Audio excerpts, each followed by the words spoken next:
I think the Redskins have done an excellent job of mixture. Not only mixture of run and pass, but mixture of formation. Going from 2 tight ends, 3 tight ends, 2 wide receivers, 3 wide receivers, right, left. They have really moved the ball around in this first half. 2nd and 9 at the 10. Rippon outside to Bonner.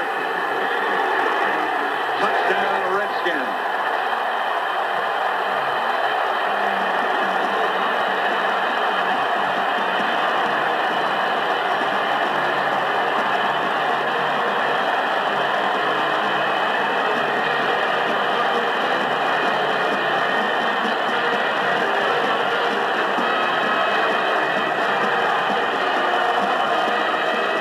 Talked about control the line of scrimmage. The Redskins have it.